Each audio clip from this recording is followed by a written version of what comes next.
Welcome back, everybody. This is your three-man booth. Post week 2, entering week 3 of the NFL season. I'm Dan Salem with Phil and Bud. Catch them on the View from Section 323 podcast. I mean, I'm pretty sure we're gonna have no shortage. Over for two of us, and then now the season's just begun for the third of us. The Daniel Jones news is the big news. Phil, you're the Giants fan. I'll just hand it over to you, unless you want to quickly get a word in, Bud. But I'm sure he's got a whole bunch. Okay. Go ahead. He's got plenty to say tonight. No, yeah. Obviously listen, we all knew it was coming. I think yesterday when Shermer declined to name a starter for Sunday, I said to you guys, where there's smoke, there's fire. And I was really I was surprised it happened so fast, but it didn't surprise me knowing that all the signals were pointing this way. I think we all agree this season is not Eli's fault. But as Bud says many times, you picked him with the number 6 pick. Now you have 14 games to see what you have. Letting him wait till week 16 or 17 is worthless. You're not gonna be able to evaluate a guy in 2 games. So again, we knew it was all coming. This is how Eli broke in the league. He actually waited a little longer. They were 5-4 when they told Kurt Warner that you're going to ride the pine. Yeah. I mean, listen, 15 years and 2 Super Bowls. I'm not complaining about that at all. I pray that Daniel Jones plays for 15 years myself. And I want to get into pros and cons, but like you mentioned, it wasn't his fault. I mean, he really wasn't doing anything to help him win, though. So, well, no, you're right. But he has no weapons at the moment. I mean, take away Barkley. I mean, because that's a legitimate threat, right? He's got Shepard was out this week. Golden Tate's out this week. I would argue that because the offensive line seems to be protecting him, a good quarterback would do something with those weapons that he does have because he's getting the time. And I mean, he's at the end part of his career where maybe he just can't make something out of nothing. But that's also the argument for that. That's also the argument for putting in Daniel Jones, because you have a well-oiled machine as far as the offensive line goes. It's not like Daniel Jones is going to sit there and get sacked every play. They figure, all right, we can protect him enough. He's obviously more mobile than Eli. Again, let's just see what he can do. Yeah, now we're assuming Buffalo and Dallas have good pass rushes on defense. I think they do, but I don't know. It's funny. That game on Sunday, as I wrote, it was mirror image of what happened on during the Cowboy game. It was boom, boom, boom, and Buffalo scored 3 touchdowns in a row. The Giants did get it to within a 1-score game, and then Buffalo marched right down the field. But that game wasn't like over as it felt like in the Dallas game when it was 35-10. This was a 21-14 game at one point yesterday or on Sunday. I was watching it because, I mean, I didn't really have any rooting interest in the other games, and it did feel like they were close enough, but I never felt like they were actually going to come back. I agree with that. I do agree with that. And it's probably because Manning doesn't offer any energy or pop. And so, I mean, let's use that. Why don't you? That's a perfect segue to the pros. But as an outsider, what do you see as any pros, cons? And then Phil, you're the insider. So I look at it like just kind of insurgence of youth, right? I mean, I think that's kind of what they're looking for. They're kind of looking for a jolt. Again, like I said, I just question the whole reasoning behind it. It's going to happen. It's going to happen at some point this year. I would have thought they would have given Eli a little bit more leash rather than just 2 weeks. I mean, to your point, Dan, like he's not the reason they're losing, but he's not the reason they're winning either. So, I mean, at some point you're going to have to make a decision. I mean, this is for the future of the club, and we need to figure out what's going on here. And let's be honest, this coach has a lot riding on this. If this does not work, Pat Shermer's gone. So does Gettleman, though. They're pretty much hitching. They both hitched their wagons to Daniel Jones right here. You got to believe. You're gonna have to ride it. I mean, at every point in somebody's career, they have to leave, right? I mean, it's not everybody gets to be like Jerome Bettis or Manning, where they ride off in the sunset after winning a Super Bowl. I mean, Manning got kicked out of Indianapolis and stumbled into a great defense in Denver. I mean, Joe Namath played 2 years for the Rams, and he was god awful. Yeah. I mean, Manning wasn't very good for the Broncos. He was just getting all the credit. Well, the first year he was really good for the Broncos. Yeah, sorry, he had one great season. Super Bowl, but I mean, basically made out in Gase's career. We'll get to that in a second. Well, but see, here's my problem with all this, because everyone knows that Jones was going to get the job by October. The expectation when these quarterbacks are drafted top 10 is they're going to start either the first week or by October. And it rarely goes any longer. But I don't understand why they let Manning start at all if Jones was going to get the job after 2 weeks. Like, what were they thinking was going to happen? Well, their thought was let's hope we have enough around Eli. Now, I guess they knew Golden Tate was probably going to be suspended. Like, they knew that this allegation was coming, so that wasn't really a surprise. And again, we talked about that. The moment he found out, he notified everybody, and they still suspended. That's a whole different topic. Yeah. They were hoping, let's hopefully not be 0-2 and look bad doing it, right? Yeah. I mean, if they won on Sunday, this move doesn't get made today. I get your point, though, Phil. But I mean, this makes the Giants look like they don't know what they're doing. And the reason I say that is because if you were gonna draft him at 6 and you were gonna play him this year, then why did you pick up a $23.5 million option on Eli? It's valid. Take the cap hit, move along, let him find someplace else to play, because he would have found somewhere else to play. There's plenty of teams in this league that need a good, viable quarterback. Now, and you could have just and that's it. But do you know what the answer is? All you're doing is just playing a pony show at this point. But you know what? They secured him as an overpaid backup who knows their system. Because if Jones gets hurt, now Manning can come in and he already knows the system. But now you're playing with fire, Dan. Like you did that with Geno Smith. Well, absolutely they are. And we don't agree with their management of the team in general. I think a big con is that it does make the coaching staff look bad. I mean, why don't you just start on week 1 and say, I'm all in on Jones? I mean, I can't imagine that the only lease they have is this season because he's a rookie. But the fact of the matter is, the way they've handled it, this may be the only time the coaches get. And that's a huge con against the way they made this move. Like, why don't you just wait till the bye? I don't know if it's so much a con. I mean, I'll tell you what. I'm excited. It brings a lot. It's bringing excitement back to an 0-2 team right now. How many people are excited about 0-2 teams right now? Well, none of them, especially the ones exactly. That major so players. At least this gives a little bit of excitement moving forward. We don't know what he's going to be. We saw glimpses of what he was in the preseason, but we're not going to take any stock in that. We know he's not. Hold on 1 second. Let me just mention something about preseason. The Jets' offense looked awesome in preseason. That's why I said we're not. Yeah. I said we're not taking any stock in it. So here's my problem. I obviously knew the Giants were going to make this move and felt like this was the right move for them to make. I think they should have done it week 1, but they did it now, right? So it's week 3. They're dealing with injuries. The team has injuries. Basically, you're throwing Jones in there without a receiving core. Because Shepard will be back next week. They might levy fines on this team for violating the concussion protocol. You think? No. First of all, I want to know how that works, because you're going to tell me that.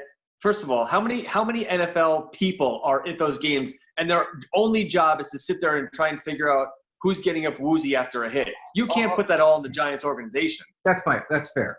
But I'm going to say that thing gets blown over. You never hear about it again.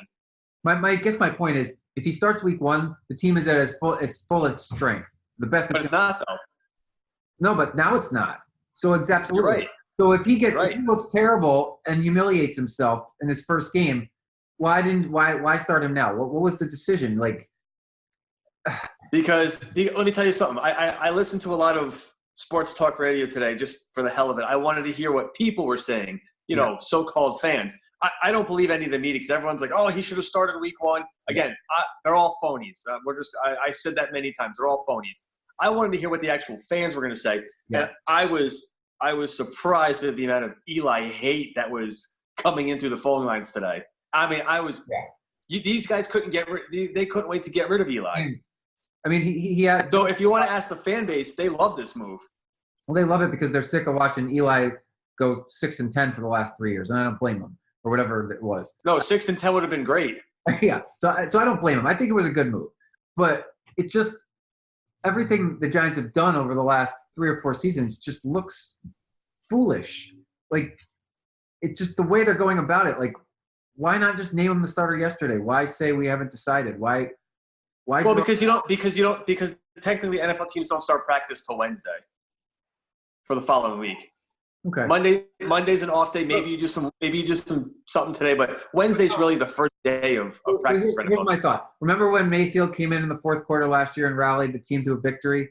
Why not do that? Why not throw him in the fourth quarter? Because at that point Tyrod Taylor was so bad and so inept. They had to make that move. I guess. I mean that was against the Jets, right? But remember that? I mean, Tyrod Taylor was awful in that game. I mean, awful. He was playing hurt too. He was playing hurt. That's right. He was hurt, and people were speculating, was he actually hurt because he took himself out of the game? I guess. But anyway, you've been harping on the Giants for not handing the ball to Barkley enough, and again, they obviously didn't hand it to him enough because they couldn't come away with any sort of a fourth quarter comeback. I think a lot of that is just the system. I mean, the defensive front for the Bills is really, really good. I agree. But you wouldn't know that on the first drive of the game. They drove the ball right down their throats again. I guess against Dallas, and then look at what happened. Right. Well, so that's a credit to the pregame coaching that they are prepared to take it to them, but then they can't continue it because they fall off immediately. So listen, so you're starting them on the road in Tampa Bay, which isn't, it's not a terrible start. Then you got to come home and play Washington, which I'm going to, which we might see Dwayne Haskins versus Daniel Jones at that point. Yeah, I mean, Keenum's I'm actually hoping. I'm rooting for that. They'll probably get Haskins in because why keep playing Keenum? They don't have anything to gain either. Right. That move's coming soon. That move's going to be next, by the way. But do you guys agree that it's good to start these quarterbacks in the rookie years, or because the trend used to be let them learn a little bit behind the veteran, regardless of how the team was doing, and then now it's they have to be ready, so they're ready. It's not even. I'll say this, not to cut you off, Phil. Only if you have the right quarterback. Okay. I'll say it's a combination of that and it's cap space nowadays, because look at all the teams that have won, aside from the Patriots, all the teams that have won Super Bowls, they've had quarterback-friendly deals, and most of them been on rookie contracts. So if you're going to have a guy sit behind a veteran for 2 years, you're wasting 2 years of good rookie salary cap relief. And that's really that's honestly, I think that has a lot to do with it. I think you're right. Because, I mean, it was pretty fruitful for all of them to start last season. And even, except for maybe Rosen, but that team was just so bad. So, someone today was going through all the I don't remember them all by name, but all the rookie quarterbacks the last 3 or 4 years, he went through. He's like, this one started week 2, this one started week 1, this one started week 3, this one started week 1. You're right. The trend is they don't sit anymore. It doesn't happen. And so, that's we all know that Haskins is coming in. We all know. So there's one more, right? He's probably coming in too. I can't remember, but yeah, Haskins will definitely be now. I don't know who Washington plays. I forget who they're playing this week. Why don't you think Miami's trading Rosen? Oh, they're playing the Bears. They're playing the Bears on Monday Night Football. So they're going to get embarrassed on Monday Night Football, and then Haskins is playing Week 4. That's my prediction. I've heard a lot of talk of how Trubisky's been on a downward turn. I wouldn't be surprised if the Redskins pull the upset. No, the Bears' defense is too good. Yeah, the Broncos I don't think are very good, and they let them hang around and almost lost. Yeah, but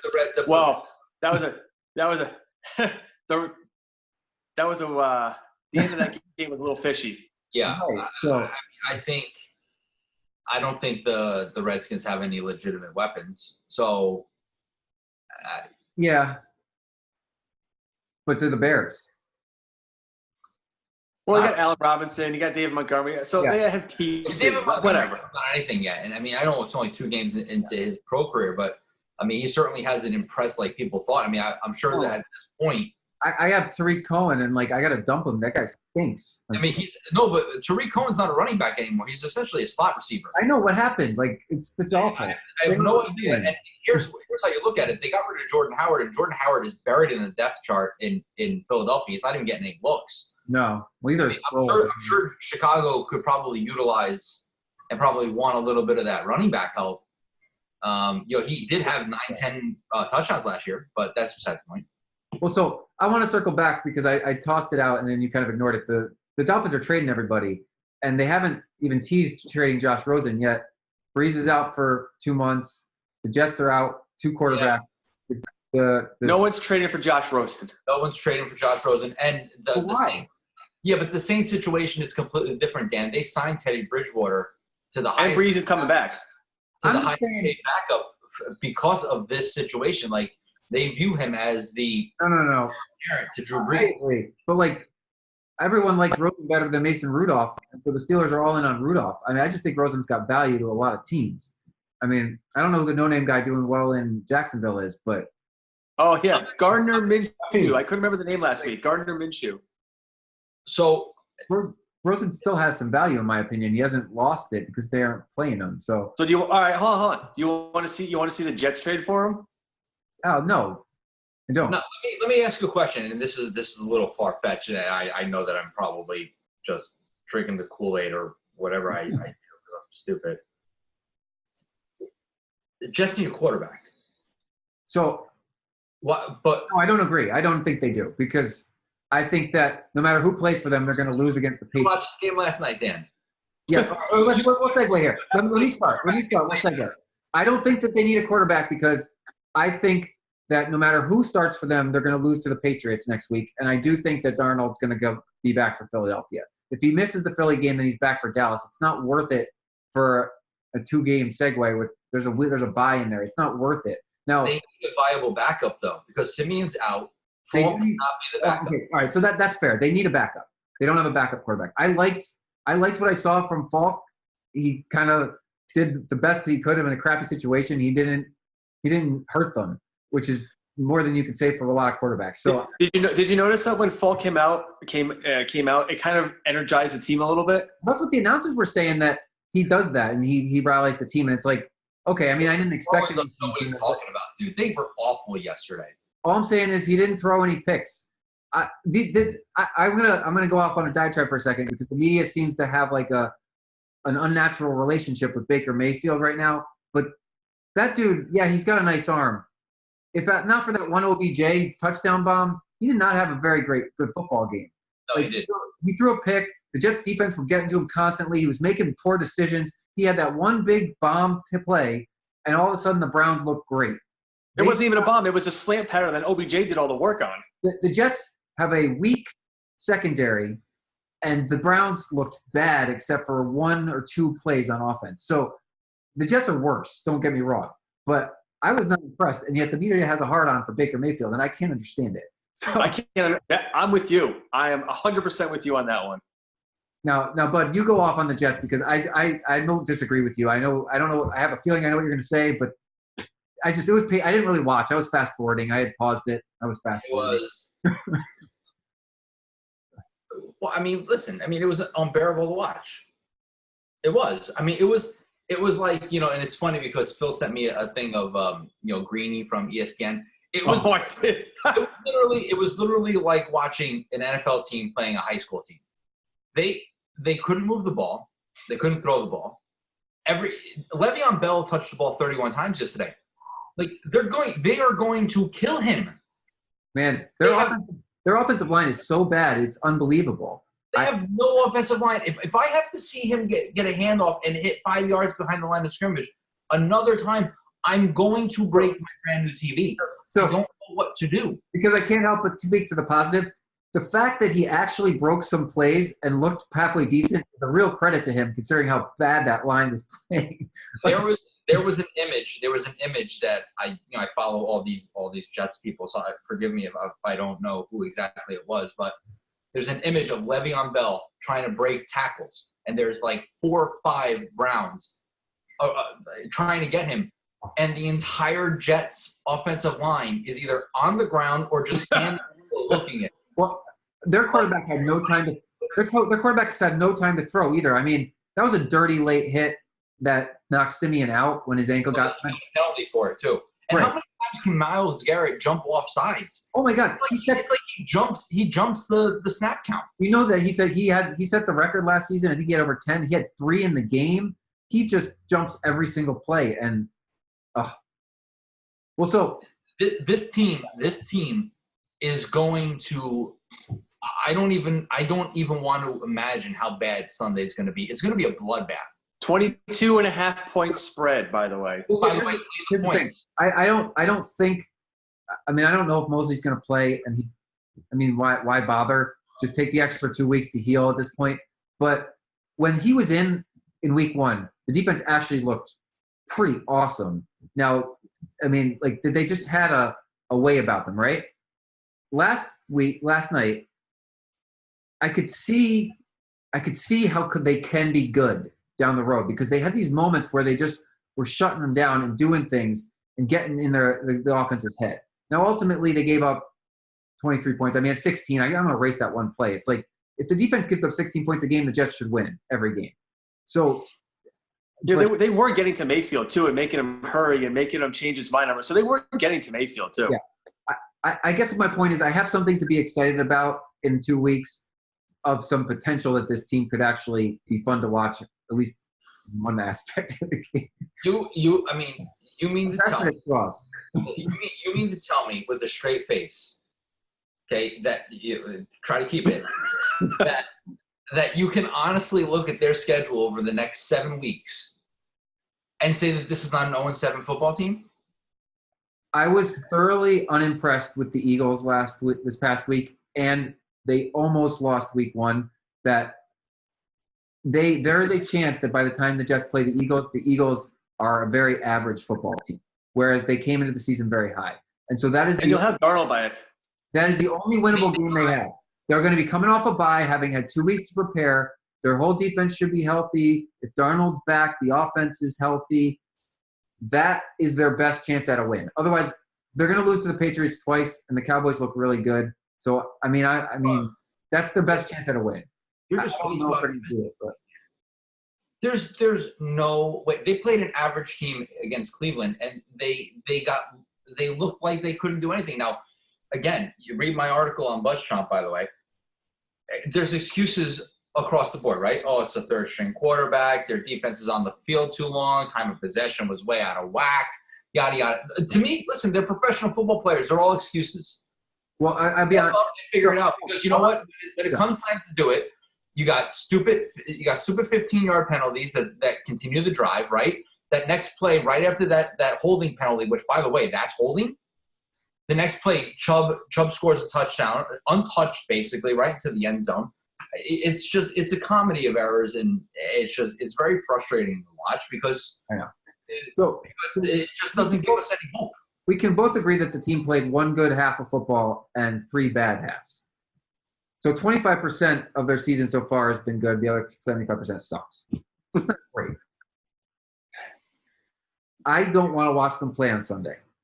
I do. But it's only week 2, and I mean, either Adam Gase is going to figure this out and find something to do with this offense, or he's going to get fired. But where's the offensive genius Adam Gase you guys hired? Where is this guy?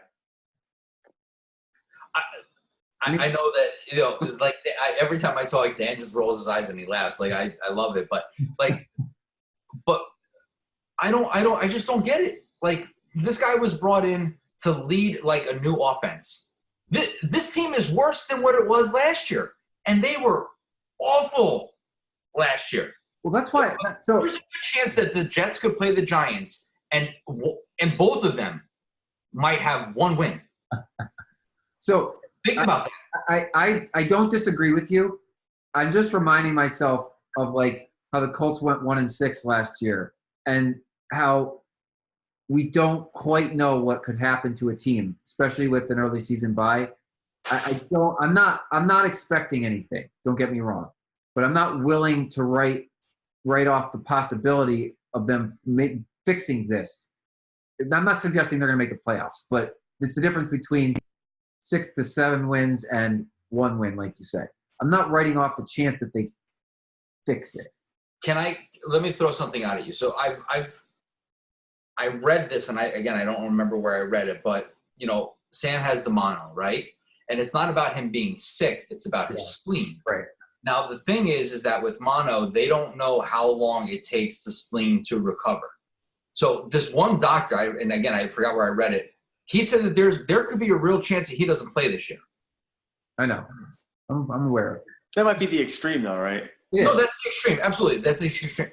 But say it comes Eagles week, and then they have to play the Cowboys, and then they have to play the Patriots again, and we're still kind of waiting. I mean, at what point do you just say this kid's health is more important than the season? Because at that point, you're 0-7. It's done. Well, absolutely. But so Falk.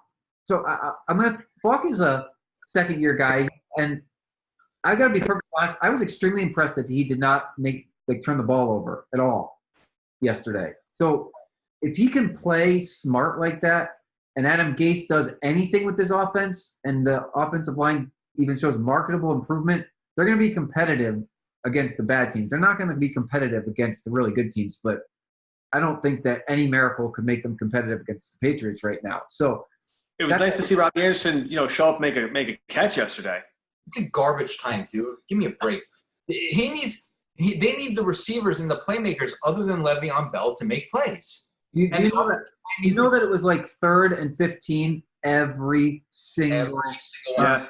And their starting field position was their own 16-yard line. You can't win like that. You can't win. So that game last night, in that sense, was an anomaly because how do you get 3rd and 15 every single time? Like penalties. Yeah. So that's like I was saying, penalties. But that is fixable. And then I'm not saying they're going to, but it's fixable. If he is the totalitarian leader that he claims to be, Gase should be able to fix the penalties. Foles was laid back. I wasn't surprised they got penalized like crap. So I don't know.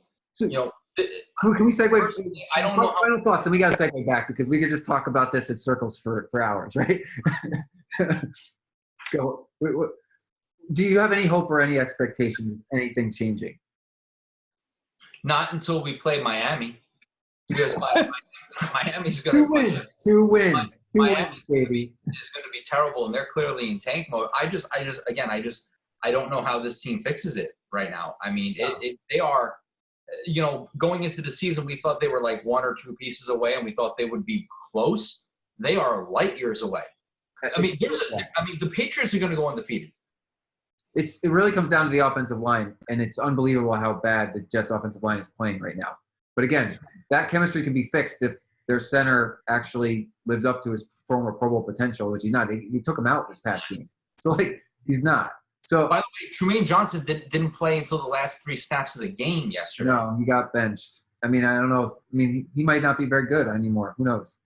Well, he's worth $72.5 million apparently, so he better figure out how to be good. We are quickly learning that McCagney made a lot of mistakes. So, I got to change the position back. The Dolphins traded their next up best player to the Pittsburgh Steelers. Why the hell did the Steelers give up a first-round pick for this guy, this safety? Why? They obviously think that their offense is going to be sustainable with Rudolph, and their defense is getting hemorrhage for yards, and they need cornerback help. They need secondary help. I mean, that's the only thing that I could think of. Connor's injury isn't that bad. Obviously, Ben's out for the rest of the year, which is huge news. But I think that they feel that they are one defensive player away from being okay. So I'm going to throw it to you, but I agree. They must think they can beat the Ravens in the division, but it's – Well, you also know I don't know the actual statistic, but there's a lot of first-round players that are picked every year that are busts, right? This guy was picked in 2017, I believe, or maybe it was last year. I think it was last year. He's obviously really good, so he's not in the bust category. So you're giving up a first-rounder for a known commodity at this point. Yeah. No, it's okay. It's not a terrible move. It's not like they gave away 2 first-rounders for him. They gave away 1. Basically, the Dolphins are trading away every good player they have, which is why I keep saying that Rosen's probably going to be traded to be the backup somewhere. Right, but to Bud's point, they probably feel they're not going to be bad enough to be so bad that they're going to be the first 2 or 3 picks to get Tua or Trevor Lawrence or the guy from Oregon. So if you're not going to be that bad and get a quarterback, you might as well try and win games. Yeah. But Ben wants to play. Ben wants to come back and play. So, I mean, and they got Rudolph because they feel comfortable enough that he could be the next guy. I mean, right. So if quarterback's not the question. If Rudolph leads the Steelers to the playoffs, how can you possibly put Ben Roethlisberger back in next year? He lost his job like Brett Favre did. He loses, he's done. He has to be. You get rid of him? I don't know. How can you just take it away from you? This guy's a sophomore. You didn't that's like Daniel Jones leading the Giants to the playoffs and then giving it back to Eli Manning if Manning went out hurt. Right. Well, that's what happened. Listen, the year that the Broncos won the Super Bowl, that's what happened, right? They benched Manning. They put in Brock Osweiler. And then come playoff time, they benched Brock Osweiler and put Manning back in. And Manning couldn't do anything, couldn't throw the ball, but they won the Super Bowl. Yeah. But this It's a very rare occasion. Stuff like that's not going to happen anytime soon again. If Rudolph's actually really good, I can't imagine they're just going to sit him back on the bench. Let's quick right off the top here. Who's the next Miami Dolphin to get traded? Oh. I'm gonna say Kenyon Drake. Yeah, that's the running back, right? Yeah. I am gonna go out on the limb and say Ryan Fitzpatrick. Who's trading for Fitzpatrick? Well, we can think of 3 teams that need backups. So I guess. The backup. Freaking Carson Wentz went out, and McCown had to come in this past week too. These guys are getting banged up. So. Did he? Oh, I didn't even notice. Wait, they played the night game, didn't they? Yeah, they lost to Atlanta. Oh, Atlanta. I must have missed that. I didn't see Carson Wentz go out, but he came back in, but he's getting banged up again. So. Yeah, Fitzpatrick's a good one. That's a good one. I guess, yeah. I'm still gonna go with. I think you get the most out of Kenyon Drake. You'll get the most in return, I think, for Kenyon Drake, though. Outside of those 2 players, I'm not familiar with who's left on the team. So.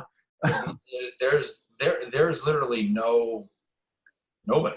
So I'm going to take it full circle on us because Daniel Jones gets Todd Bowles' defense this weekend, which has looked pretty damn good, I got to say. And I'm not surprised. What do you like, Phil? I mean, you're so okay? It all depends if you believe that Cam Newton is hurt or not. Because right now he didn't even practice today. He might not even play Sunday. They're playing Tampa, dude. Tampa Bay. No. I'm saying last week Tampa played Carolina. Oh. That's my point. So if you're going to take stock in the fact that if you think Cam is not 100%, which he's clearly not, why did Cam not get the ball in that last play and McCaffrey tried to get an end-around sweep? Yeah, no. That was a great defensive play. Don't get me wrong. I'm not impressed with Carolina or any of you guys.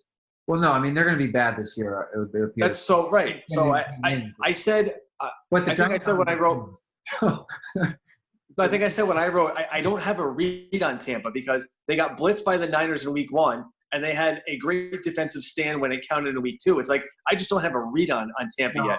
Jameis Winston is like, I don't know how much of it you guys saw, but I know when Cam was throwing the ball, he was overthrowing guys all over the place. They were down by their feet. Jameis Winston doing the same thing. Mike Evans got no targets on Sunday. I can't believe Jameis Winston's still playing football in the NFL. He is just the most erratic quarterback. So I can't get a read on that team yet. Well, I don't know what's going to happen Sunday. It's fair. That's kind of part of the excitement. Because my general feeling is we can tell who's really good right now, but we don't know who's bad for real. Like, we can assume some teams are bad, but they might just be September bad, and they could actually be average. But we do know who's good. The Dolphins are the exception. They're obviously terrible. Right. I mean, the Giants could rebound to 9-7. We have no idea right now. Like, doesn't appear likely, but they made a big change. You never know. So, I don't know. It's going to be tough. Todd Bowles' defense like the blitz a lot. Yeah, we're going to see if Daniel Jones can handle the pressure. Yep. Yeah, it's 4:05 game on Sunday. So, okay. Well, when do the Jets play? Because I won't be watching. This is a perfectly timed weekend for me because I'm going to San Francisco to visit family, and so I have an excuse not to watch. You have to watch it. You're gonna watch it. Somehow you're gonna figure it out. I already have plans to go to Alcatraz Island on Sunday, and I don't have anything to break them. So I have nothing to do. Well timed. Are the Pats gonna cover? I am predicting that. So it was 18.5 points against the Dolphins, right? And they covered that 43-0. This could be and I know that you both are gonna laugh. This could be a 50-3 kind of game. Yeah, I know New England wants to rub it in. I was more wondering, do I think the Jets are going to score? I think that they'll score at least 10 points. But I could see 50-10, 45-10. The Patriots haven't given up a touchdown. Yeah, I don't think they'll set that record. I don't think they'll set it. I just don't see how this offense against that defense, because nobody talks about the Patriots' defense. They always talk about the offense. Their defense is awesome. Yeah, it's the same. I know that. I picked them up in fantasy. I know that. I lost because they scored 40 points. Yeah. So, but this is definitely the same defense that won the Super Bowl because that defense came together last season, and I agree. It's pretty damn good. And the Jets' offense is nothing.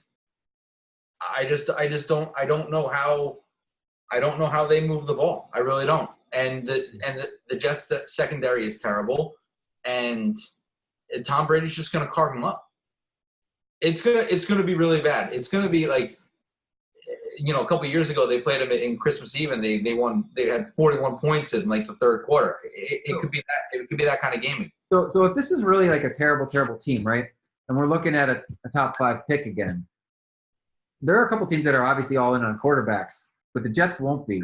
That's I suppose a win-win. It's a little they will need offensive line help desperately because their offensive line is it's garbage.